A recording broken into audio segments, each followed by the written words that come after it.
अस्सलामुअलैकुम। Can you hear me? बेटा मेरी आवाज आ रही है?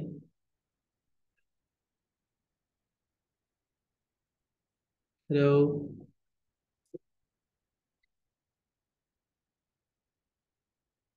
ओके, चलो बेटा हम स्टार्ट करेंगे, ठीक है? बाकी लोगों का वेट नहीं कर सकते। और सो इस चैप्टर के अंदर आखिरी चीज जो रह गई थी आज उसको कवर करेंगे and then will do for past papers, ठीक है?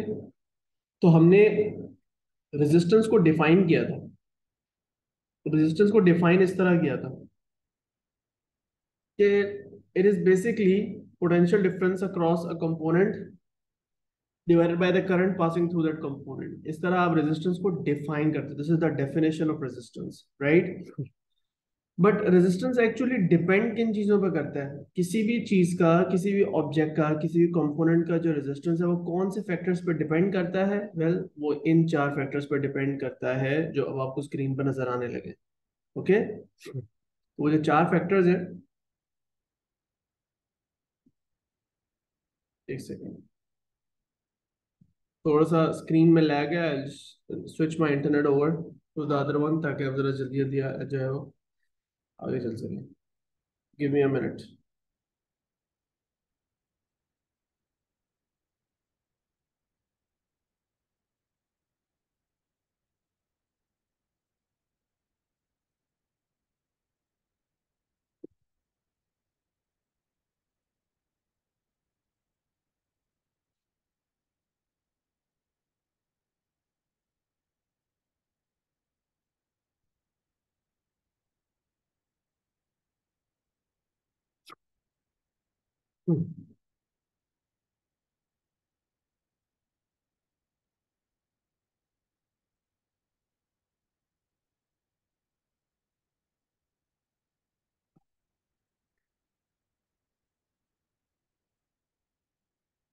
ऑल राइट, अब कंटिन्यू करते हैं। तो मैं बात कर रहा था कि रेजिस्टेंस कौन से फैक्टर्स पे डिपेंड करता है। वो फैक्टर्स अब आपके सामने लिखे हुए आ रहे हैं। पहली बात ये कि जो कंडक्टर है आपका, जो भी कंपोनेंट है, वो कौन से मटेरियल से बना हुआ है। हर मटेरियल की अपनी एक प्रॉपर्टी होती है जिसे हम कहते हैं उसकी resistivity. Okay, the term resistivity is not in your syllabus but it is a quantity जो कि हर मटेरियल की अपनी अपनी एक प्रॉपर्टी होती है। जैसे कॉपर की रेजिस्टिविटी अलग होगी, आयरन की अलग होगी, नाइक्रोम की अलग होगी, एल्यूमिनियम की अलग होगी, सिल्वर की अलग होगी। तो जो मटेरियल जितना ज्यादा रेजिस्टिव मटेरियल होता है उसकी रेजिस्टिविटी उतनी ही हाई होती है। मतलब the poor the conductor the greater the resistivity and the better the conductor the lower it's resistivity will be. सही है। और इससे हमें ये समझ में आता है कि हमारा जो रेजिस्टेंस है वो actually directly proportional to resistivity है। बट ये वाला फैक्टर हमारे टेक्निकली सिलेबस का पार्ट नहीं है, ठीक है? But you still need to understand कि मटेरियल चेंज होने से रेजिस्टेंस चेंज हो जाता है। सही है। दूसरा जो फैक्टर है जिस पर रेजिस्टेंस डिपेंड करता है वो है मेटल का या कंडक्टर का टेम्परेचर। ओके, और हमने ये देखा था कि अगर आप मेटल्स के बारे में बात करें, स्पेसिफिकली अगर आप मेटेलिक कंडक्टर की बात करें, जैसे हमने देखा था फिलामेंट लैम्प के अंदर। फिलामेंट लैम्प के अंदर हम ये चीज देख रहे थे कि जैसे ही टेम्परेचर इंक्रीज करता था साथ में रेजिस्टेंस भी इंक्रीज करता था। हाउ एवर इसके अंदर मैंने कोई डायरेक्टली प्रोपोर्शनल का निशान नहीं बनाया जैसे मैंने ऊपर वाले रिलेशनशिप में बनाया। सो यस, मेटल्स का रेजिस्टेंस बढ़ता है जब उनका टेम्परेचर इंक्रीज करता है but it's not directly proportional. Okay, but we do know कि हाँ रेजिस्टेंस इंक्रीज करेगा। अब जो आखिरी के दो फैक्टर्स हैं वो हैं जिन पे हमें स्पेसिफिकली फोकस करना है, और वो क्या है? जो आपका कंडक्टर है उसकी लेंथ और जो कंडक्टर है उसकी थिकनेस या उसका क्रॉस सेक्शनल एरिया। ठीक है, अब इस बात को समझ जाओ कि जितना ज्यादा लेंथ होगी उतना ही ज्यादा रेजिस्टेंस होगा। In fact the resistance and the length are directly proportional. Okay, तो अगर आपका दो कंडक्टर्स हैं जो आप कंपेयर कर रहे हो, अगर आप दो कंडक्टर्स को कंपेयर कर रहे हो, उनका मटेरियल सेम है, उनका टेम्परेचर सेम है, उनका क्रॉस सेक्शनल एरिया सेम है, लेकिन उनकी लेंथ दोनों की डिफरेंट है, तो जिसकी लेंथ ज्यादा होगी उसका रेजिस्टेंस भी ज्यादा आएगा। और इनफैक्ट डायरेक्टली प्रोपोर्शनल है, इसका मतलब ये है कि जिसकी लेंथ डबल होगी उसका रेजिस्टेंस भी डबल होगा, जिसकी लेंथ हाफ होगी उसका रेजिस्टेंस भी हाफ होगा, जिसकी लेंथ 3 टाइम्स कम होगी उसका रेजिस्टेंस भी 3 टाइम्स कम होगा, जिसकी लेंथ 10 टाइम्स ज्यादा होगी उसका रेजिस्टेंस भी 10 टाइम्स ज्यादा होगा। So that's how you compare. And since they are directly proportional we can make the simple fraction जो कि हम डायरेक्टली प्रोपोर्शनल वाले क्वेश्चंस के लिए यूज कर सकते हैं। दो कंडक्टर है, सपोज करो कंडक्टर 1 है और कंडक्टर 2 है। कंडक्टर 1 का रेजिस्टेंस जो है वो अगर R1 है और कंडक्टर 2 का रेजिस्टेंस है R2, और कंडक्टर 1 की लेंथ है L1, और कंडक्टर 2 की लेंथ है L2, तो इन चारों वेरिएबल्स को आप ऐसे कंबाइन कर लोगे, R1/R2 is equal to L1/L2।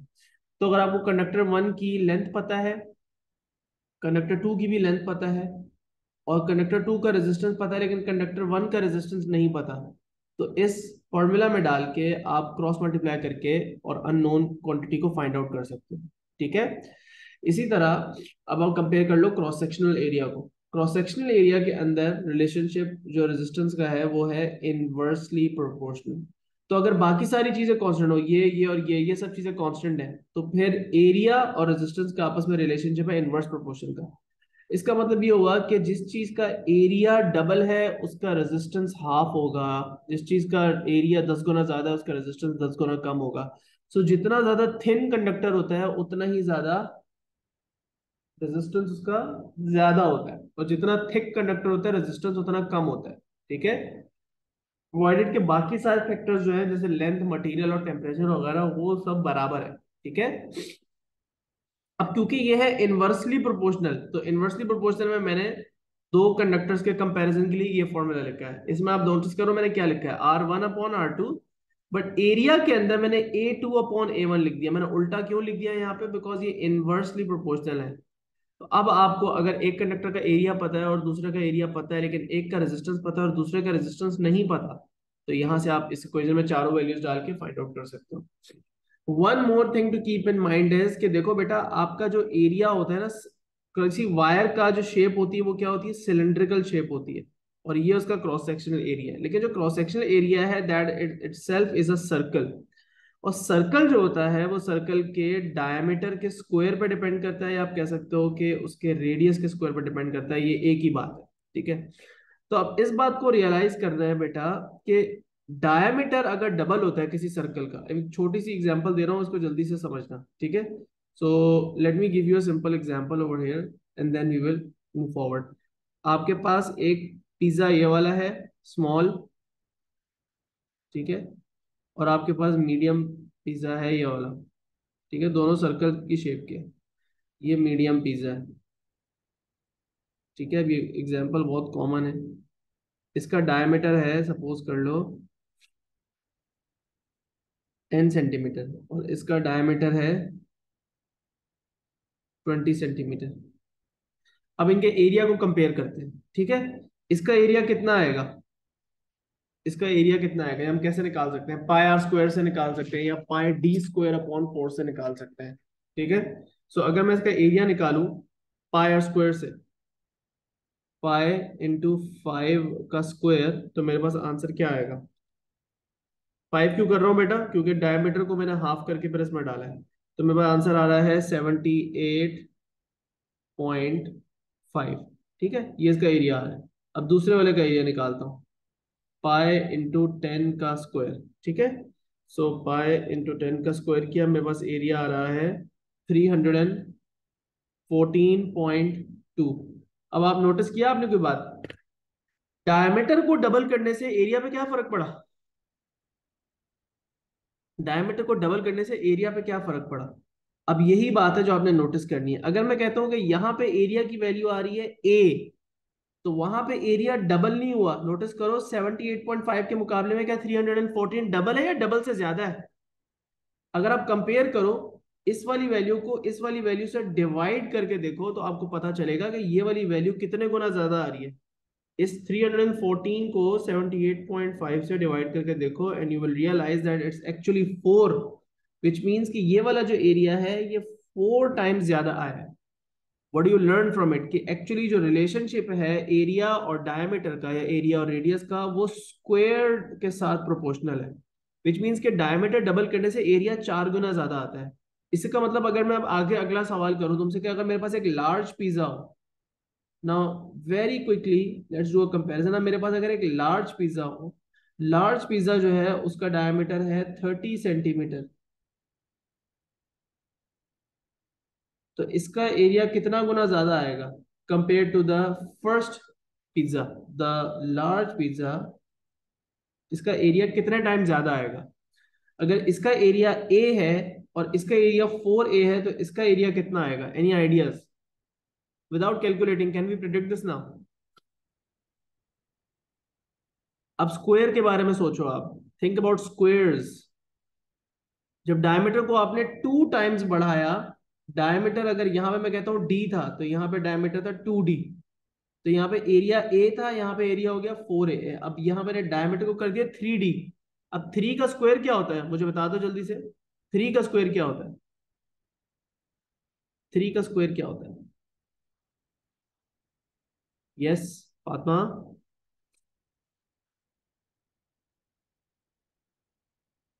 अगर मैं यहाँ पे कैलकुलेट भी करके लिख लूँ, 5 × 15 का स्क्वायर, मेरे पास आंसर आता है 5 × 15 का स्क्वायर, मेरे पास आंसर आता है जी 706, या 707 कह लो। ये एरिया कितने गुना ज्यादा आ रहा है बेटा? ये जो एरिया आ रहा है ना, 8। वो मेरा 9 टाइम्स ज्यादा आ रहा है। ये एरिया, ये वाला जो एरिया है, ये इसके मुकाबले में कितने गुना ज्यादा आ रहा है? 9 टाइम्स ज्यादा आ रहा है। Is that clear now? Amna, क्या ये बात समझ में आई? अगर आप डायमीटर, यहाँ पे डी था और यहाँ पे डायमीटर था 2D, तो ये जो एरिया ए था, ये 4 टाइम्स बढ़ गया, 4A हो गया। और अब डायमीटर को जब मैंने किया 3D, तो एरिया कितना हो गया? 9 टाइम्स बढ़ गया। स्क्वायर के साथ रिलेशनशिप है। इसका मतलब इस बात को रियलाइज करना है कि बेटा, जब आपके पास ये क्वेश्चन अगर आए इन टर्म्स ऑफ एरिया के बजाय in terms of question diameter आ जाए, तो आपने उसको कैसे करना है, इस बात को समझ लेना। देखो, मैंने यहाँ पे एरिया के साथ रिलेशनशिप इनवर्सली प्रोपोर्शनल लिखा है। मतलब एरिया के साथ ये रिलेशनशिप लिखा है। एरिया को डबल करने से रेजिस्टेंस हाफ हो जाता है, एरिया को ट्रिपल करने से रेजिस्टेंस 3 टाइम्स कम हो जाता है। लेकिन अगर आपको मैं बोलूं कि यार एक वायर है जिसका डायमीटर, एरिया नहीं डायमीटर 3 टाइम्स ज्यादा है या 2 टाइम्स ज्यादा है, तो उसका रेजिस्टेंस 2 टाइम्स डायमीटर बढ़ाने से रेजिस्टेंस 4 टाइम्स कम होगा। और अगर 3 टाइम्स डायमीटर बढ़ाऊंगा तो रेजिस्टेंस 9 टाइम्स कम हो जाएगा। So the resistance and diameter are also inversely proportional, but D के ऊपर यहाँ पे एक स्क्वायर है। So R is inversely proportional not just to D but to the square of D. And for the formula, you will write R1 upon R2 is equals to D2 upon D1, क्योंकि inverse relationship है तो मैंने cross में लिखा है, लेकिन साथ ही साथ मैंने राइट साइड पे एक होल स्क्वायर लगा दिया। So this is what we will use to find known the unknown values. अब थोड़ी सी इसकी प्रैक्टिस करेंगे, इस वाले रिलेशनशिप की भी, इस वाले रिलेशनशिप की भी, और इस वाले रिलेशनशिप की भी। ओके, तो थोड़ी सी प्रैक्टिस करवा रहा हूँ और जरा जल्दी से फोकस करें इसमें। आ जाओ, पहला क्वेश्चन। आ जाओ, पहला क्वेश्चन मैं आपको करके दिखा देता हूँ। So look at this, a copper wire has a diameter of 0.5 millimeters, length of 1 kilometre and a resistance of 84 ohms। ये पहली वायर है आपकी, ठीक है। अब पार्ट ए में कह रहे हैं calculate the resistance of the wire of the same material. मतलब कि ये वाला फैक्टर जो है ये चेंज नहीं हो रहा, मटेरियल सेम यूज किया है, इससे कोई रेजिस्टेंस में फर्क नहीं पड़ेगा। एंड डायमीटर, तो सेम मटेरियल है और सेम डायमीटर है। ओके, डायमीटर भी सेम, मटेरियल भी सेम, चेंज क्या चीज हुई है? आपकी लेंथ जो है वो चेंज कर दी गई है। लेंथ को कितने टाइम्स इन्होंने इंक्रीज किया है या डिक्रीज किया है? पार्ट ए में जो वायर है और जो ऊपर वाली जो वायर है, इनकी लेंथ कंपेयर करो, किसकी लेंथ ज्यादा है किसकी लेंथ कम है? कैन यू गिव मी कोई कंपैरिजन के लेंथ के साथ क्या किया है? लेंथ को हाफ किया है, तो रेजिस्टेंस की वैल्यू कैलकुलेशन किए बगैर प्रिडिक्ट कर सकते हैं क्या आएगी? क्योंकि ये हेड में हो सकता है, you can do this mentally as well, although हम फॉर्मूला के साथ करेंगे। बट क्या हो जाना चाहिए फातिमा, प्रिडिक्ट करो। आमना ने तो बता दिया मुझे आंसर, सही कैच कर ली, but without even using the formula. 42। Yes, very good, बिल्कुल सही, तो हाफ हो जाएगा। बट अगर इसको हम फॉर्मूला के साथ करना चाहें तो पार्ट ए कैसे होगा? Simply R1/R2 is equal to L1/L2। ठीक है। अच्छा, अब ये वाली जो वायर है मेरी पार्ट ए में, पार्ट ए में जो वायर है इसकी लेंथ जो है, इसको मैं L1 बोल देता हूँ, ठीक है। मतलब पार्ट ए में जो मेरी वायर है उसकी मैं लेंथ को बोल देता हूँ L1, इसको मैं बोलता हूँ यार 500। और जो मेरी ऊपर वाली वायर है उसकी लेंथ को मैं L1 बोल देता हूँ, L2 बोल देता हूँ। तो वो उसको मैं 1000 मीटर्स लिख दूंगा। दोनों को देखो मैं सेम यूनिट में कन्वर्ट कर रहा हूँ, कीप दैट इन माइंड, ठीक है। अच्छा, जो मेरी वायर है जिसका मैं रेजिस्टेंस फाइंड आउट करना चाह रहा हूँ उसको मैं R1 कह देता हूँ, और जिसका रेजिस्टेंस मुझे पता है वो कितना है, 84। तो ये वाली जो वायर है इसको मैंने वायर 2 बोल दिया, और जिस वायर की मैं इंफॉर्मेशन निकालना चाह रहा हूँ उसको मैंने वायर 1 बोल दिया। R1 में निकालना चाह रहा हूँ, तो R1 यहाँ से कैलकुलेट होके आ जाएगा, 500/1000 होता है, 1/2 इंटू 84 होता है 42 ohms। So this is my final answer. जैसे कि आपने देखा कि लेंथ को हाफ करने के साथ रेजिस्टेंस भी हाफ हो गया। Now let's do part B. अब एक और वायर है, उसका दोबारा कंपैरिजन इसी वायर के साथ करना है जो ऊपर वाली लाइन में। तो एक और वायर है, उसका रेजिस्टेंस आपने कैलकुलेट करना है, उसका मटेरियल भी सेम है, उसका डायमीटर अब कितना कर दिया उन्होंने, उसका डायमीटर चेक करो, डायमीटर के साथ क्या हुआ है, what have they done with the diameter. और लेंथ 1 किलोमीटर की रखी, इसका मतलब लेंथ को चेंज नहीं किया, लेंथ डायमीटर को डबल कर दिया। अब रेजिस्टेंस पे क्या फर्क पड़ना चाहिए, again can you do this in your head without first using the formula, all the formula है हमारे पास, बट क्या मैं, हाफ हो जाएगी। सो डायमीटर बढ़ रहा है मतलब वायर ज्यादा थिक हो रही है, ऐसा ही है। और वायर को थिक करने से रेजिस्टेंस जो है वो कम होता है। कितने टाइम्स कम होना चाहिए, डायमीटर को हमने किया 2 टाइम्स इंक्रीज, 2 का स्क्वायर क्या होता है, 2 का स्क्वायर होता है 4। फोर। तो हमारा रेजिस्टेंस 4 टाइम्स कम हो जाना चाहिए, मतलब 84 डिवाइड बाय 4, 21 आएगा आंसर। सो इवन दो हम ये मेंटली कर सकते हैं, बट हम इसको फॉर्मूला के साथ लिख के कर लेते हैं। सो R1/R2 is equal to D2/D1, और यहाँ पे लगा दिया होल स्क्वायर। अब हम याद रखते थे केयरफुली कि किस चीज को R1 बोल रहे हैं, किस चीज को R2 बोल रहे हैं। तो जिसको मैं फाइंड आउट करना चाह रहा हूँ उसको मैं उस वायर को R1 बोल देता हूँ। सो R1 इज अननोन। R2 जो ऊपर वाली वायर है, इसका resistance it is known, it is 84, इसको मैं 84 कह देता हूँ। आपकी मर्जी, आप किसको 2 बोलो किसको 1 बोलो। अब यहाँ पे इस बात का ख्याल रखना है कि ऊपर D2 आ रहा है, ऊपर D2 आ रहा है, मतलब ये वाली वायर जिसको हम वायर 2 कह रहे हैं उसका डायमीटर हम यहाँ डाल देंगे 0.5 है, और नीचे वाली वायर का मुझे पता है कि 1.0 है, और फिर होल स्क्वायर लगा दिया। Now you just rearrange and solve, और हमारी R1 की वैल्यू क्या आ जाएगी, 21 आ जाएगी। तो 4 टाइम्स लेस आ रहा है resistance because diameter 2 times increase किया था। Alright, should I go to the next questions. Yes sir. Okay, चलो अब मुझे क्वेश्चन 2 और क्वेश्चन 3 करके बताओगे, शाबाश।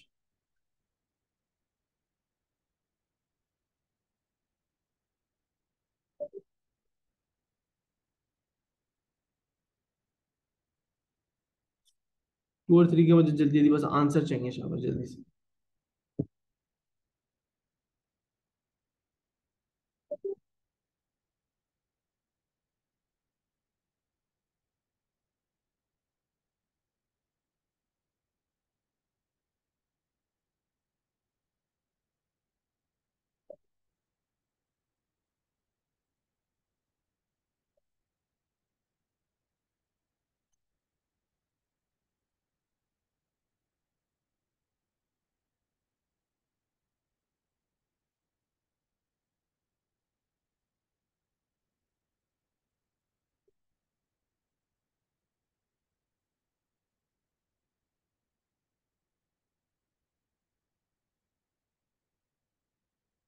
Alright, let's check the answer to question number 2। Okay, दोनों का आंसर आ गया, वो अपना चेक कर लेना मेरे आंसर के अगेंस्ट कि आपका सही आ रहा है या गलत आ रहा है। So what we are getting over here is कि हमारे पास एक सर्टेन वायर है, उसकी लेंथ है, a certain wire has a length of 10 meter and a resistance of 60, calculate the resistance of 20 meters of the wire। मतलब कि उसी wire को अगर आप डबल कर देते हैं लेंथ में, तो आंसर क्या आना चाहिए भाई, लेंथ डबल करने से रेजिस्टेंस को क्या होता है, ये सिंपल सी बात है ना, सिंपल सी बात है। तो आप इसको फॉर्मूला के साथ कर लो। So you can do it like this, R1/60 and then you can do 20/10। सही है, तो L1 और R1 मैंने वैल्यू दे दी अपनी इस वाली वायर को जो अननोन वाली है, और R यहाँ पे सॉरी, यहाँ पर R2 लिखना था, R2 और L2 जो मैंने वैल्यू असाइन कर दी वो इनको कर दी, ठीक है। So in the end my answer is how much, 120 ohms, double आ गया रेजिस्टेंस क्योंकि लेंथ डबल हो गई। अब क्वेश्चन नंबर 3 को देख लेते हैं। सो एक सर्टेन वायर है जिसका डायमीटर 0.2 है और रेजिस्टेंस 60 है। अब कह रहे हैं कि एक और वायर का रेजिस्टेंस निकालना है जिसका डायमीटर 0.4 है। तो अब सिंपल सी बात है, आपने रेजिस्टेंस को क्या किया है, डायमीटर को क्या किया है, डबल किया है। डायमीटर को डबल किया है तो रेजिस्टेंस क्या होना चाहिए, कम होना चाहिए, बढ़ना चाहिए। पहले तो ये चीज ध्यान में आनी चाहिए।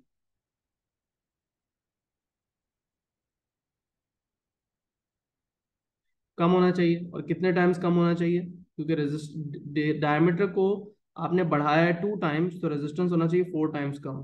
तो आंसर आपके पास डायरेक्टली 15 आई गेस आ जाएगा। But we can do the calculation as well. तो आप पहली वाली वायर का जो रेजिस्टेंस है R1, वो अपनी वो वाली वायर रख दो जिसका आप रेजिस्टेंस ढूंढना चाह रहे हो।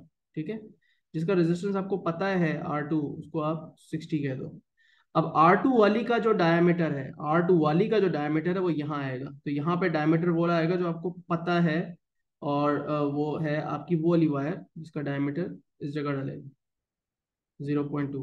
और जो आपकी दूसरी नई वाली वायर है जिसका डायमीटर आपको पता है यहाँ पे, वो इधर आ जाएगा 0.4। तो डायमीटर को उल्टा करके लिखना होता है, and then you square it, and then you find out the value of R1, and that would be 15 ohms। ठीक है बेटा। तो डायमीटर को डबल करने से एरिया 4 टाइम्स इंक्रीज हो गया, और एरिया 4 टाइम्स इंक्रीज हो गया तो रेजिस्टेंस 4 टाइम्स डिक्रीज हो गया। ठीक है बेटा, अब ये चैप्टर हमारा यहाँ पे खत्म हो गया। हमने जितनी चीजें कवर करनी थी सारी कर ली। Now we will do questions of past papers. So P2 questions को हम प्रैक्टिस करने जा रहे हैं।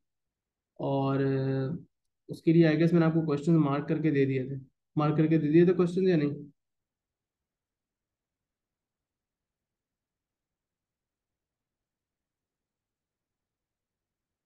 आई थिंक मैंने क्वेश्चन मार्क करवाए थे। सो एक क्वेश्चन मैंने मार्क करवाया था।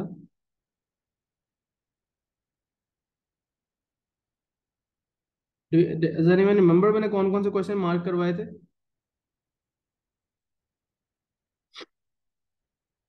व्हाट्सएप पे भेजा था किसी ने, कोई मैसेज वगैरह भेजे थे? मुझे लग रहा है कि लास्ट क्लास के एंड में मैंने क्वेश्चन असाइन किए थे, if I am not wrong. और no, no there is no message. Fatima, do you remember if I assigned any questions at the end of the last class? क्योंकि chapter मैंने majorly तो complete करवा दिया था। कुछ याद पड़ रहा है? नहीं याद पड़ रहा तो कोई बात नहीं। हम कुछ स्पेसिफिक क्वेश्चंस जो है वो फाइल में से करेंगे। आपका एक क्वेश्चन जो हम करेंगे वो क्वेश्चन नंबर 11 है। ठीक है, क्वेश्चन नंबर 11 जो है बेटा, वो आपका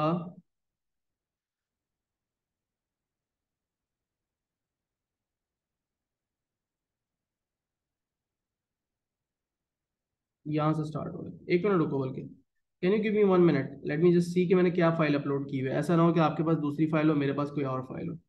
तो हमारे पास सेम फाइल होनी चाहिए ताकि हम सेम तरह वर्किंग कर सकें। आई वांट टू सी कि कौन सी वर्कशीट अपलोड हुई है।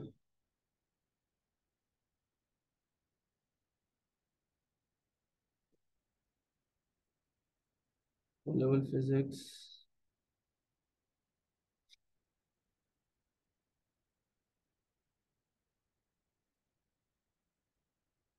Okay, electric current past papers and worksheets. हाँ, current and electricity IV characteristics वाली वर्कशीट मैंने अपलोड करवाई थी। मैंने कहा था कि ये वाली वर्कशीट हम करेंगे। इसमें है पासवर्ड्स की majority question. So let me just open it up and then we will start it. Okay, आ जाओ।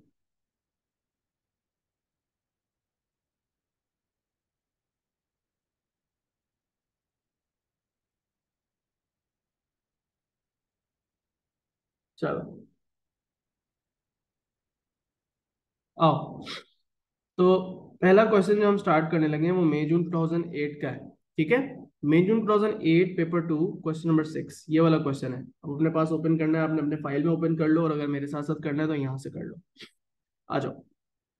अब जो पहला क्वेश्चन है वो कह रहे हैं कि एक लैंप है जिसको लेबल किया हुआ है। लैंप के ऊपर कभी कभार लेबलिंग हुई भी होती है कि इसकी नॉर्मल ऑपरेटिंग वोल्टेजेस और करंट्स क्या होने चाहिए। तो एक लैंप आपने दुकान से खरीदा, उसके ऊपर ये लेबल हुआ हुआ है कि वो 240 वोल्ट्स और 0.2 एम्पेयर्स पे चलाना चाहिए। तो कह रहे हैं कि नॉर्मल ब्राइटनेस पे इसका रेजिस्टेंस निकाल दो। मतलब ये नॉर्मल वर्किंग कंडीशंस में हमारे लैंप को क्या मिल रहा होगा, इतना वोल्टेज और इतना करंट मिल रहा होगा, तो उसका रेजिस्टेंस क्या हो जाएगा। कौन से फॉर्मूला से निकालेंगे हम रेजिस्टेंस यहाँ पे? V is equal to R I. V is equals to R I, right. तो इसका मतलब आर को रीअरेंज करके सब्जेक्ट बना लो, तो R is equals to V upon I. और v कितना हो गया 240, और i कितना हो गया 0.2। सो आंसर क्या आया मेरे पास? आज साथ साथ करेंगे और जल्दी जल्दी करेंगे, ठीक है, ताकि हम जितने पास पेपर्स आज कवर कर सकते हैं करें, और अगर कंप्लीट हो गए तो हम अगली क्लास में नया चैप्टर पे जा सकेंगे। 1200। अच्छा जी, यूनिट क्या है यार रेजिस्टेंस का? Ohms. ओम्स। तो पहला पार्ट हो गया हमारे पास। अब ये आपको दिखाया हुआ है एक ग्राफ, लेकिन ये ग्राफ जो है इसको कंफ्यूज नहीं करना आईवी कैरेक्टरिस्टिक से, कंफ्यूज मत करना, ये आईवी कैरेक्टरिस्टिक ग्राफ नहीं है, क्योंकि आईवी कैरेक्टरिस्टिक पे ये होता है वाई एक्सिस पे और ये होता है एक्स एक्सिस पे, राइट। अब यहाँ पे चेक करो, यहाँ एक्स एक्सिस पे टाइम है और वाई एक्सिस पे रेजिस्टेंस है, so do not confuse it with an IV characteristic graph, it's a totally different graph, it's a graph of resistance versus time. तो दे आर टेलिंग यू कि वो जो filament lamp है उसका resistance time के साथ कैसे चेंज हो रहा है। ठीक है ना, टाइम जीरो पे हमने उसको स्विच ऑन किया, ठीक है, 240 वोल्ट के साथ सप्लाई करके, और दिखा रहे हैं उसकी variation of resistance with time. तो इनिशियली उसका रेजिस्टेंस था जीरो, नहीं था, कोई वैल्यू थी, let's suppose I don't know 50 ohms थी या जो भी थी। उसके बाद रेजिस्टेंस आहिस्ता आहिस्ता बढ़ा, शुरू में बहुत जल्दी से रेजिस्टेंस उसका इंक्रीज हुआ जैसे ही लैंप ऑन हुआ, और बाद में रेजिस्टेंस हो गया कांस्टेंट।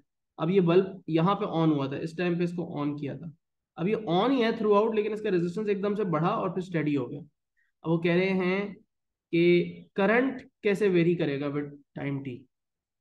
रेजिस्टेंस की वेरिएशन आपको बता दी, तो करंट की वेरिएशन कैसे हम बता सकते हैं? सो क्या मैं बता सकता हूँ कि शुरू वाले पार्ट में करंट को क्या होगा? अगर डिक्रीज रेजिस्टेंस, करेगा.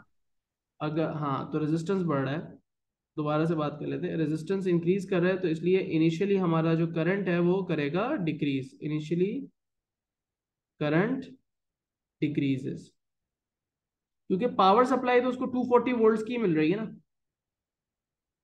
240 वोल्ट्स की ही पावर सप्लाई मिल रही है मेरे लैंप को, वो तो चेंज नहीं हो रही।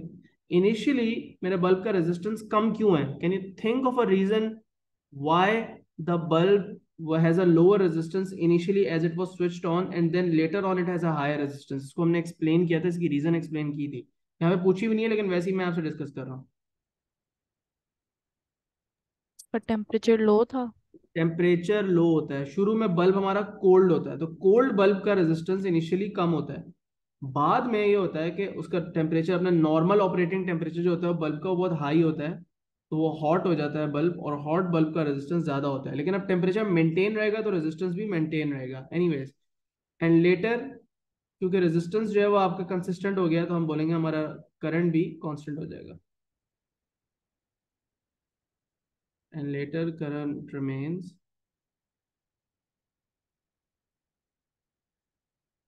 कांस्टेंट। बस ये 2 मार्क्स का हमारा आंसर है, ये बात और ये बात। अब कह रहे हैं एक और लैंप है मेरे पास, I have a second lamp जिसका रेजिस्टेंस ज्यादा है। कह रहे हैं दो डिफरेंसेस बता दें दोनों फिलामेंट्स के बीच में, एक लैंप का रेजिस्टेंस ज्यादा है, एक लैंप का रेजिस्टेंस कम है, उनके अंदर उनके फिलामेंट के डिजाइन में क्या फर्क हो सकता है इसकी वजह से दूसरे लैंप का रेजिस्टेंस ज्यादा हो? तो दूसरे लैंप का रेजिस्टेंस पहले वाले से ज्यादा किस डिफरेंस की वजह से हो सकता है? आज के दिन हमने यही टॉपिक पढ़ा है, किन चीजों पे, किन चीजों को इंक्रीज या डिक्रीज करके आप किसी चीज का रेजिस्टेंस बढ़ा सकते हैं, कम कर सकते हैं। ओके, तो एक चीज मटेरियल डिफरेंट हो सकता है, दूसरी चीज लेंथ हो सकती है, तीसरी चीज क्रॉस डायमीटर. सेक्शनल एरिया हो सकता है या डायमीटर हो सकता है। तो हम ये कह सकते हैं कि जो दूसरा वाला फिलामेंट है वो लेंथ में ज्यादा होना चाहिए या कम? इनमें से क्या लिखना चाहिए मुझे यहाँ पे अगर मैं लिख दूँ तो? लॉन्गर या शॉर्टर? शॉर्टर. दूसरे वाले का रेजिस्टेंस ज्यादा है, सेकंड फिलामेंट का रेजिस्टेंस ज्यादा है, तो फिलामेंट इन द फिर सेकंड लॉन्गर. Length longer. तो पहले वाले का ये आंसर हो गया। और दूसरा वाला जो हमारा फिलामेंट है उसका रेजिस्टेंस ऑब्वियसली याद रखना ज्यादा है, लेकिन एक और एरिया की अगर रीजन होती तो एरिया की रीजन में हम क्या लिखेंगे, इसका एरिया ज्यादा होगा या कम होगा? सो इज इट थिकर और थिनर? इनमें से कौन सी बात थिनर. अप्लाई होती है? क्या? Can you repeat that? सुना? थिनर. थिनर होना चाहिए, थिन होने से रेजिस्टेंस बढ़ता है, राइट। आप ये भी लिख सकते थे made out of a material और वायर रेजिस्टिविटी, वो भी ट्रू था, वो भी सही बात थी। ठीक है, तो पहला क्वेश्चन हमने कर लिया। अब ये वाला क्वेश्चन देखते हैं। ये वही डायग्राम है जिसको हम अपने आईवी कैरेक्टरिस्टिक ग्राफ को ऑब्टेन करने के लिए यूज कर रहे थे। So where is that graph? ये रहा वो ग्राफ। ये आपकी बैटरी हो गई, ये स्विच हो गया, ये एमीटर हो गया, ये वोल्ट मीटर हो गया, ये वेरिएबल रेजिस्टर हो गया। वेरिएबल रेजिस्टर का रेजिस्टेंस आप स्लोली डिक्रीज करते हैं और फिर इसकी वजह से वी और आई की वैल्यूज चेंज होती रहती हैं। उनकी वैल्यू आप एक टेबल में नोट डाउन कर लेते हैं और एक ग्राफ प्लॉट कर लेते हैं। यहाँ पे आप या तो फिलामेंट लैंप लगा सकते हो, या एक मेटेलिक कंडक्टर लगा सकते हो, या डायोड लगा सकते हो उनका आईवी कैरेक्टरिस्टिक ग्राफ ऑब्टेन करने के लिए। इस केस में ये एक्सपेरिमेंट देखो किसके साथ परफॉर्म किया जा रहा है। वो आईवी कैरेक्टरिस्टिक ग्राफ ऑब्टेन करना चाहते हैं एक फिलामेंट लैंप का, क्योंकि फिलामेंट लैंप जो है उसके अक्रॉस वोल्टमीटर लगाया हुआ है और सीरीज में एमीटर लगाया हुआ है, ये बैटरी लगाई हुई है, और ये है डिवाइस पी जिसका वो नाम पूछ रहे हैं। तो स्टार्ट यहाँ से हो रही बात कि डिवाइस पी का नाम बता दें। should recognize all the symbols of variable resistor. variable resistor। अच्छा, it has some other names, so you should know that as well। variable resistor का एक और नाम क्या है? रियोस्टेट। ठीक है। उसके बाद कभी कभार इसे पोटेंशियोमीटर भी कह देते हैं, पोटेंशियल डिवाइडर भी कह देते हैं, लेकिन वो जरा देखने में डिफरेंट होते हैं। उसके सर्किट डायग्राम्स भी हम देखेंगे।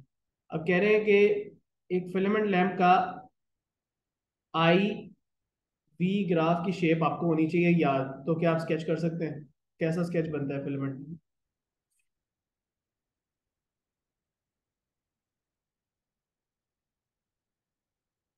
ग्राफ की शेप याद होनी चाहिए, तो क्या शेप है ग्राफ की फिलामेंट लैंप की?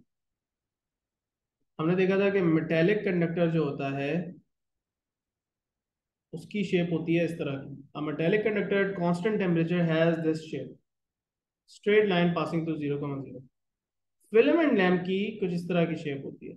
शुरू में लाइन थोड़ी सी सीधी होती है, but eventually it is a curve with a decreasing gradient, right? ये शेप हमें याद रखनी पड़ेगी और यही शेप हम यहाँ पे ड्रॉ कर देंगे। बोलेंगे इस तरह बनता है और फिर उसके बाद ये मामला ऐसे हो जाता है। अच्छा, इस तरह नीचे नहीं लेके आना अपने कर्व को, डोंट डू दैट। बस इसका ग्रेडियंट कम करना है, सीधा भी नहीं करना लाइन को, बस ग्रेडियंट कम कर देना थोड़ा सा। So this is the shape of the graph which is obviously something that we have to memorize. कह रहे हैं how the resistance of the lamp changes as PD changes. PD increase करता है जैसे जैसे पीडी बढ़ रहा है, तो रेजिस्टेंस पे क्या फर्क पड़ रहा है? Can we identify this from the graph and do we remember this about the lamp? जैसे जैसे लैंप के अक्रॉस वोल्टेज बढ़ाएंगे उसके रेजिस्टेंस पे क्या फर्क पड़ता है, और क्या ये बात हमारा ग्राफ भी शो कर रहा है? और शो कर रहा है तो कैसे शो कर रहा है? रेजिस्टेंस इंक्रीज करेगी। रेजिस्टेंस इंक्रीज करता है। हमारे ग्राफ की शेप से ये बात कैसे पता चल रही है कि रेजिस्टेंस इंक्रीज हो रहा है? हमने अपनी ग्राफ की एक बड़ी स्पेसिफिक सी शेप बनाई है, तो ग्राफ के कौन से फीचर से पता चलता है कि रेजिस्टेंस बढ़ रहा है? ये देखो, इंक्रीजिंग ग्रेडियंट। ग्रेडियंट डिक्रीज करेगा। आईवी कैरेक्टरिस्टिक ग्राफ का ग्रेडियंट जितना कम होता है, समझ लो रेजिस्टेंस उतना ज्यादा बढ़ रहा है। So all we have to say is कि हमारे ग्राफ से कैसे पता चल रहा है कि रेजिस्टेंस बढ़ रहा है? क्योंकि हम कह रहे हैं कि ग्रेडियंट जो है वो हमने गिरता हुआ, ग्रेडियंट डिक्रीजिंग दिखाया है। Gradient is decreasing, that simple, इतना सा आंसर है सिर्फ। होपफुली क्लियर है, बिल्कुल सीधा सीधा सवाल है, स्ट्रेट फॉरवर्ड सा क्वेश्चन है, कुछ भी इसमें चेंज नहीं। अब आपसे रीजन भी पूछ सकते हैं, रीजन हमें पता है। अगर वो आपसे नेक्स्ट क्वेश्चन पूछ ले पार्ट 3 में कि okay why is R increasing, तो इसका जवाब भी हमने पिछले पार्ट में भी दिया है कि रेजिस्टेंस क्यों बढ़ता है लैंप का हायर वोल्टेजेस पे। याद है ना? रेजिस्टेंस क्यों बढ़ता है? टेम्परेचर की वजह से। टेम्परेचर ज्यादा हो जाता है लैंप का तो उसका रेजिस्टेंस बढ़ जाता है, right? So now let's move on to question number 3। Again what you have is an IV characteristic graph. y axis पे करंट और x एक्सिस पे वोल्टेज है, but this time the graph has a straight line passing through 0,0, क्योंकि वो एक simple metal wire के लिए बना हुआ है और हमें पता है कि मेटल वायर का आईवी कैरेक्टरिस्टिक ग्राफ इसी तरह का बनता है। पहले तो कह रहे हैं कि वायर ओम्स लॉ को ओबे कर रही है, तो क्या आप ओम्स लॉ को इन वर्ड्स बता सकते हैं क्या होता है? What is Ohm's law in words? Voltage and current are directly proportional. Exactly so हम ये कहेंगे कि अच्छा करंट वोल्टेज पे डिपेंड कर रहा है या वोल्टेज करंट? करंट वोल्टेज पे। Exactly so current is dependent on the voltage, you change the voltage the current changes according to that, so हम ये कहेंगे current is directly proportional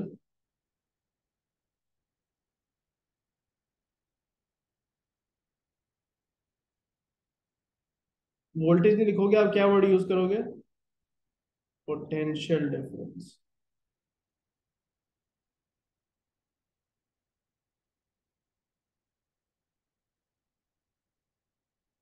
current is directly proportional to potential difference, लेकिन ये sentence यहाँ पे complete नहीं है, एक कंडीशन थी, एक अजम्पशन थी इस लॉ की, provided that what is kept constant.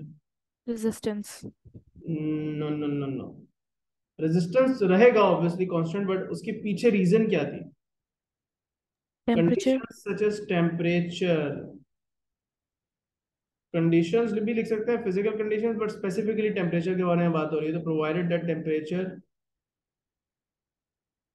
remains constant. Okay, calculate the resistance of the metal wire. How can you do that? You can do that from the graph.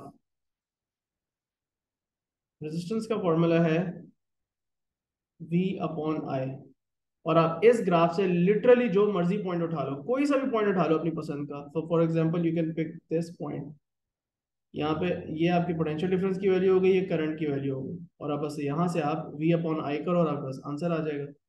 So V is 4 and I is 0.2, what do we get? 4 divided by 0, 20। 20 ohms आ रहा है। हाँ मीना, बेटा क्या mistake की थी, जरा इसको देख लो कि क्या मिस्टेक हुई थी, चेक कर लो कैसे गलत आंसर आया। प्लीज मेक श्योर कि यू अंडरस्टैंड कि आपने मिस्टेक क्या की थी। ठीक है, सिंपल सा काम करना है, resistance is V over I, और सिंपली आपको पोटेंशियल डिफरेंस और करंट के कोऑर्डिनेट उठा के बस यहाँ पे डिवाइड कर दें। ऑलराइट, अब आप कह रहे हैं कि एक न्यू वायर है आपके पास, a new wire made from the same material, so इसका मतलब है कि सेम मेटल यूज हो रहा है, इसका मतलब उसकी वजह से रेजिस्टेंस पे तो फर्क नहीं पड़ेगा, but the two wires also have the same length, so length की वजह से भी रेजिस्टेंस पे कोई फर्क नहीं पड़ रहा, लेकिन कह रहे हैं कि जो एरिया है, cross sectional area new wire का, वो है half of that the original wire. New wire का एरिया हाफ है, तो उसका रेजिस्टेंस कह रहे हैं बता दें आप। एक मार्क का क्वेश्चन है, इस तरह के एक मार्क के क्वेश्चन में आप जनरली डायरेक्ट आंसर भी लिख सकते हैं, so can you give me the answer directly without even calculating, although you know the formula as well, but can we do this without any calculation and just write down the answer directly? इसको देख के यहाँ पर direct answer लिख सकता हूँ, नई wire का रेजिस्टेंस क्या होगा। एरिया और रेजिस्टेंस का क्या रिलेशनशिप है? नहीं आमना बेटा, अब एरिया की बात हो रही है, डायमीटर की बात नहीं हो रही, थोड़ा सा ध्यान रखना है। और ये भी याद रखो कि एरिया और रेजिस्टेंस का क्या रिलेशनशिप है। Resistance and area are proportional, but inversely या डायरेक्टली? इनवर्सली प्रोपोर्शनल है, इनवर्सली प्रोपोर्शनल है। फातिमा आपने भी डायमीटर वाला रिलेशनशिप लगा दिया, सिर्फ रेजिस्टेंस और एरिया वाला रिलेशनशिप लगाओ, इसमें कोई स्क्वायर वगैरह नहीं है। ठीक है, अगर डायमीटर की बात की होती तब आप 4 टाइम्स करते, तो पहली बात तो ये 4 टाइम नहीं है, सिंपली 2 टाइम्स है। क्या हो रहा है, एरिया को आपने हाफ किया, एरिया 2 टाइम्स कम हो रहा है, तो रेजिस्टेंस क्या होना चाहिए? सिंपली 2 टाइम्स ज्यादा होना चाहिए, तो यहाँ पे क्या आ जाना चाहिए answer? 40 ohms. Does it make sense? Area को आधा किया है, रेजिस्टेंस डबल होना चाहिए। देखो डायमीटर अगर बोला होता ना तो आप 4 टाइम्स करते हैं, और बढ़ाना है क्योंकि इनवर्सली प्रोपोर्शनल है, तो जहन में रखो एरिया को कम किया है तो रेजिस्टेंस बढ़ेगा। But what is the formula in this case? Even if you let get confuse, for example, तो फॉर्मूला तो याद है ना, R1 upon R2 is equal to A2 upon A1। उल्टा क्यों लिख रहा हूँ? क्योंकि इनवर्सली प्रोपोर्शनल है। और यहाँ पे बोल दो यार, अच्छा मुझे पता है कि मेरी जो लेट सपोज पुरानी वायर है उसका रेजिस्टेंस है 20, और न्यू वायर का रेजिस्टेंस R2 मुझे नहीं पता। अब ये है रेशियो और फ्रैक्शन ऑफ न्यू वायर का एरिया अपॉन ओल्ड वायर का एरिया, ये फ्रैक्शन क्या आ जानी चाहिए? हाफ है, हाफ।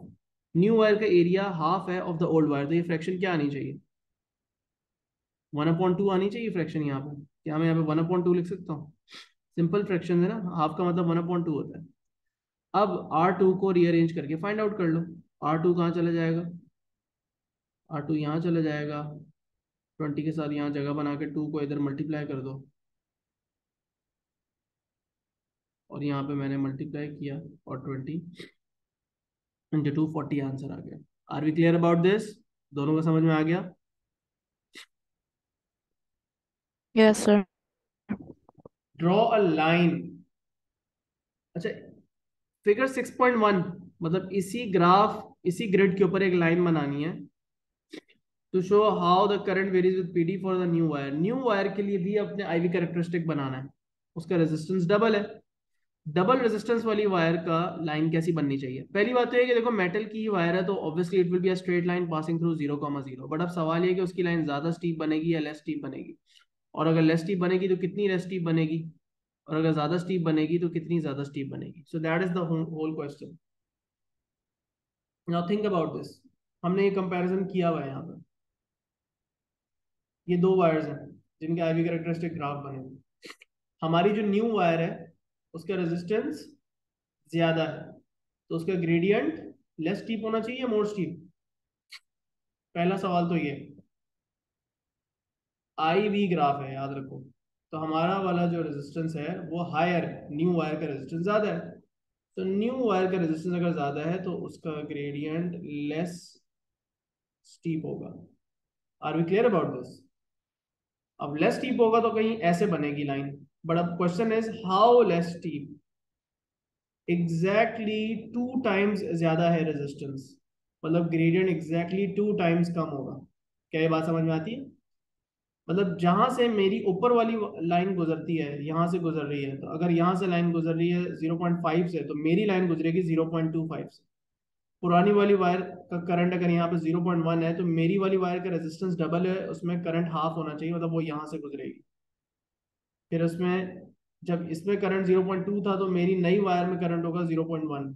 राइट? इसका मतलब सिंपली ये है कि हाफ अगर करना चाहता हूँ, स्टार्ट तो 0,0 से ही होगा, लेकिन अगर रेजिस्टेंस को डबल कर रहा हूँ, ग्रेडियंट इसकी वजह से हाफ हो जाएगा, तो बिल्कुल ऐसी बन जाएगी मेरी लाइन। देखो, मैंने कौन कुछ स्पेसिफिक पॉइंट्स पे से उसे point गुजारा है। वो स्पेसिफिक पॉइंट्स वही हैं जो बिल्कुल हाफ पे लाया करते हैं। इसका बिल्कुल आधा है ये, इसका बिल्कुल आधा है ये, इस पॉइंट का बिल्कुल आधा है, हर जगह पे बिल्कुल आधा कर दिया मैंने। तो उसका ग्रेडियंट जो है वो मैंने क्या कर दिया? हाफ कर दिया, लेस डीप बना दिया मैंने, और इससे मुझे आंसर मिल गया। ये वाला लाजमी क्वेश्चन जो है वो खुद करो, स्केच करो और लिखो, इसके आगे नोट लिखो। अगर आप ग्रिड पे नहीं भी कर रहे, प्रिंट करके नहीं कर रहे, तो लिखो कि ग्रेडियंट को मैंने एग्जैक्टली हाफ किया क्योंकि रेजिस्टेंस एग्जैक्टली डबल था। इस बात को मेंशन करो, बिकॉज ये आराम से भूल जाएगी बात। This have to remember this, because we learned that the gradient of the IV graph is inversely proportional to the resistance.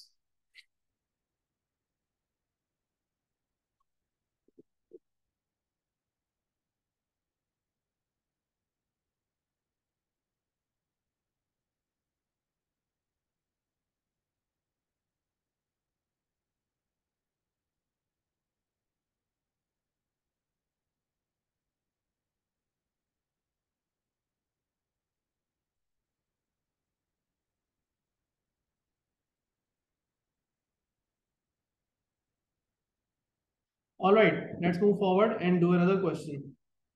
Okay, now you will do question number 4, लेकिन इस बार अब मैं हेल्प नहीं करूंगा, ठीक है? पहले पार्ट ए और पार्ट बी का जवाब दो मुझे, उसके बाद part A, sorry part 1, part 2, मतलब ये तीनों जो पार्ट्स आपको नजर आ रहे हैं, ये और ये, इसका मुझे आंसर जो है वो चैट में चाहिए। ठीक है, चलो शाबाश।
The first part is simply definition, right?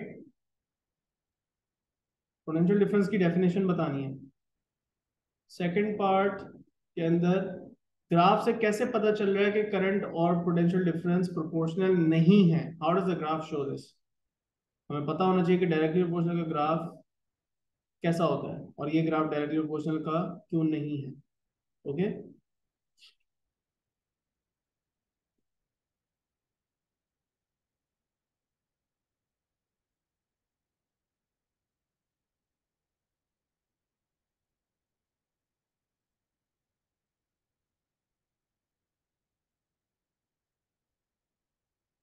Amina बेटा तुम्हारे आंसर नहीं आए, फातिमा ने तो मुझे सारे आंसर्स दे दिए, मैं आपका वेट कर रहा हूँ।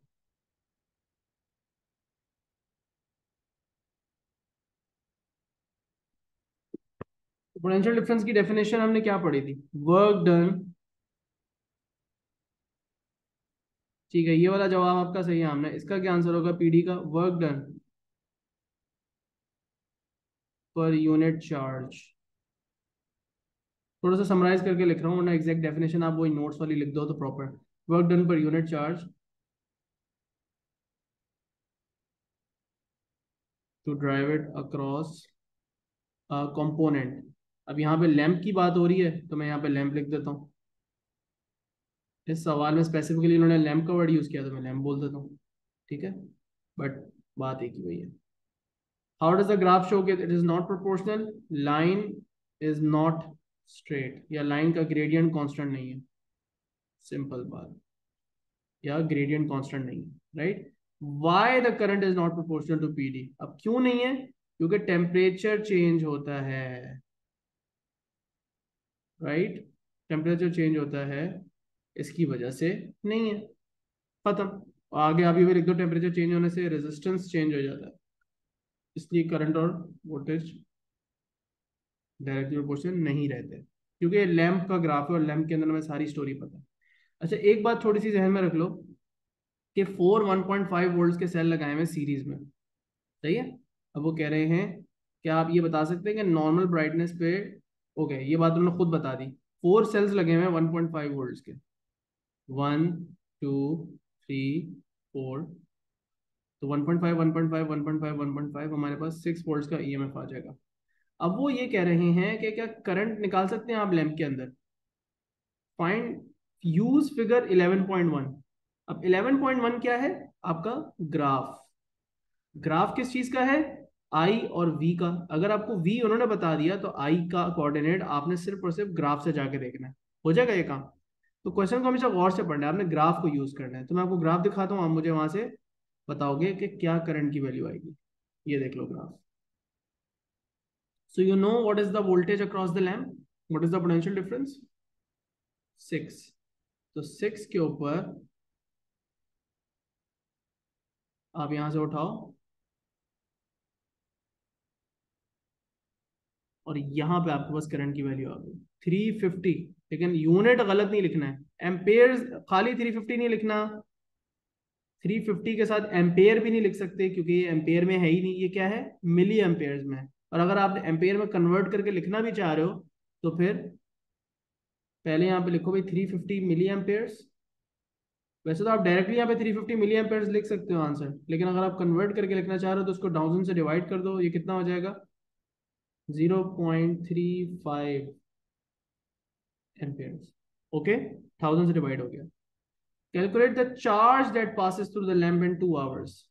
कौन सा फॉर्मूला यहाँ पे यूज होगा, the first, literally the first formula that we studied in this entire chapter, पहली पहली चीज जो हमने पढ़ी थी वो यहाँ पे अप्लाई हो। How much charge passes through the lamp, Q is equal to IT. Charge equals current multiplied by time. तो करंट कितना है, अब उसको एम्पेयर्स में ही लेना है, मिली एम्पेयर्स में मत लेना। टाइम क्या हो जाएगा, क्या 2 लिख दूं बस यहाँ पे, ये सही है, इज दिस करेक्ट, या कोई प्रॉब्लम है इसमें।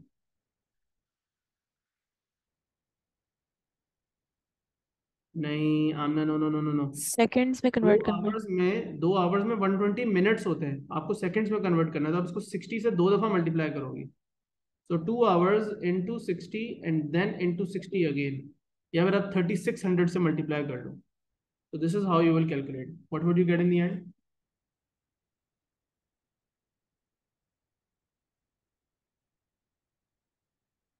आपके पास चार्ज की वैल्यू आ रही है 2520। चार्ज का यूनिट क्या होता है? कूलम्स, यहाँ पे लिख दिया। उसके बाद वो कह रहे हैं the battery in the torch is able to keep the lamp lit for 2 hours, inertial energy stored in the lamp. तो सॉरी, बैटरी में कितनी एनर्जी स्टोर होगी? जितनी एनर्जी वो आपके लैंप को दे सकती है 2 घंटे के लिए, उतनी एनर्जी उसमें स्टोर होगी ना। तो एनर्जी या वर्क डन हम कैसे निकालते हैं? इसका क्या फॉर्मूला हमने पढ़ा हुआ है? हमने फॉर्मूला पढ़ा हुआ है पोटेंशियल डिफरेंस का, V is equals to W upon Q. इसी को रीअरेंज करो तो ये क्या हो जाएगा? वर्क डन और energy transferred is equals to V Q. V कितना है जो पोटेंशियल डिफरेंस उसने मेंटेन किया हुआ है? 6 वोल्ट का। और चार्ज कितना पास किया है? 2520, जो आपने पिछले पार्ट में निकाला है। So it's just about using the right formula and that's it, and understanding अगर एनर्जी का वर्ड यूज किया हुआ है या वर्क डन का यूज, एनर्जी ट्रांसफर्ड या energy stored, energy converted and work done, they all mean the same thing, they are all calculated in joules. तो 6 into answer ये वाला किया और मेरे पास आ गया 15120 जूल्स। इसको अगर मैं चाहूँ तो 2 या 3 सिग्निफिकेंट फिगर्स में 151 100 करके भी कन्वर्ट कर सकता हूँ। मतलब इन दोनों अंडरलाइंड वर्ड्स इनको मैं 00 भी कर सकता हूँ, 15100। एक्सप्लेन वाई और value is only an estimate. मतलब आपका आंसर एक्यूरेट नहीं है, सिर्फ एक एस्टिमेट, एक अंदाजा है। इसकी वजह क्या है? अब एक सिंपल सी बात है बेटा, जब एक टॉर्च है, एक टॉर्च के अंदर अगर आपके पास सेल्स लगे हुए हैं, तो क्या आपकी टॉर्च एकदम से बंद हो जाती है? पहले आहिस्ता आहिस्ता डिम होती है और फिर बंद होती है जब सेल वीक होना शुरू होता है। क्या हमारे सेल्स का पहले आहिस्ता आहिस्ता ईएमएफ गिरना शुरू नहीं होगा? मतलब जो वोल्टेज है, जो V की वैल्यू है, वो थ्रू आउट 6 तो नहीं रहेगी। हम इस कैलकुलेशन में ये अज्यूम कर रहे हैं कि V जो है वो रहेगा कांस्टेंट, थ्रू आउट 6 की वैल्यू ही रहेगी और सारा चार्ज इसी एनर्जी से पास करेगा। But that is not true, because EMF of cells will gradually reduce over time. मतलब कि हमारा जो सेल्स हैं वो वीक होना शुरू होंगे पहले, और फिर आहिस्ता आहिस्ता जीरो पे जाएंगे और फिर उनकी एनर्जी जीरो होगी। तो ऐसा नहीं होगा कि लैंप बिल्कुल फुल ब्राइटनेस पे चलते रहेंगे और एकदम से काम करना बंद हो जाएगा, ऐसा नहीं। ठीक है। तो EMF of the cells will gradually decrease over time. सही है। तो एक्चुअल आंसर जो आएगा वो इससे थोड़ा सा कम आना चाहिए। Okay, all right. So this is what we have done today. अभी इतनी प्रैक्टिस मैंने करवाई है, बट अब इसके अंदर देखो, एक क्वेश्चन ये वाला है, एक क्वेश्चन ये वाला है, एंड बेसिकली 2 क्वेश्चन रहते हैं, I want you to do them yourself. They are almost the same thing. वही ग्राफ है जैसे आप आईवी कैरेक्टरिस्टिक, वही एक्सपेरिमेंट है जैसे आप आईवी कैरेक्टरिस्टिक्स ऑब्टेन करते हो, बट इस बार यहाँ पे एक फिक्स रजिस्टर लगा है। ग्राफ के बजाय इस बार उन्होंने टेबल में वैल्यूज दी हुई है। ओम्स लॉ स्टेट करना कह रहे हैं, टेबल से कैसे पता चल रहा है कि ओम्स लॉ ओबे हो रहा है? अब ओम्स लॉ का मतलब होता है कि आई और वी डायरेक्टली प्रोपोर्शनल है, और आई और वी अगर डायरेक्टली प्रोपोर्शनल हैं तो उसकी टेबल से कैसे निशानी मिलती है? याद है मैंने आपको यहाँ पे करके बताया था कि जब भी दो चीजें डायरेक्टली प्रोपोर्शनल हों, ये वैल्यूज, तो तीसरा कॉलम बना के इनको डिवाइड करके चेक किया जा सकता है। If the after dividing all the values you get a रफली कांस्टेंट आंसर, तो इसका मतलब समझ जाओ कि वी और आई का रेशियो कांस्टेंट है और ये ओम्स लॉ ओबे कर रहे हैं। अगर ये वैल्यूज बिल्कुल ही अलग अलग आती हैं, कोई ट्रेंड है, कोई इंक्रीजिंग या डिक्रीजिंग ट्रेंड आपको नजर आता है, तो समझ जाओ कि नहीं है, ओम्स लॉ ओबे हो रहा है। ठीक है। लेकिन आपको लगता है एक वैल्यू आ रही है 50 और एक वैल्यू आ रही है 49 और एक आ रही है 51, मतलब हल्की फुल्की फ्लक्चुएशन है लेकिन कोई वैल्यूज कहीं जा नहीं रही है, तो समझ जाओ कि कांस्टेंट है वैल्यूज, तो ओम्स लॉ ओबे हो रहा है। एनीवेज, रेंज वाला क्वेश्चन हम पहले पढ़ते हुए भी देख चुके हैं। यहाँ से आपने रेंज सेलेक्ट करनी है। फिर ये वाला क्वेश्चन है, इसके अंदर वही डायग्राम तकरीबन आपने लेबल करके बनाना है जो अभी हम पिछले सारे क्वेश्चन में देखते आ चुके हैं। How do you use your circuit. तो जो क्वेश्चन आपने पिछले पार्ट्स में किए हैं और आपको बना बना हुआ डायग्राम आया, यहाँ पे अब आपने बेसिकली उस एक्सपेरिमेंट को या उस प्रोसीजर को खुद से बताना है, एंड देन ग्राफ भी तकरीबन खुद से ही बनाना है। ठीक है। So that's the last 2 questions, almost the same stuff that we have done today. अगली क्लास में इंशाल्लाह हम सर्किट्स वाला टॉपिक स्टार्ट करेंगे, पैरेलल, सीरीज और combined values of resistance and how to basically calculate voltages and currents at different parts of the circuit. ठीक है। चलो, see you in the next class. Allah Hafiz. Allah Officer.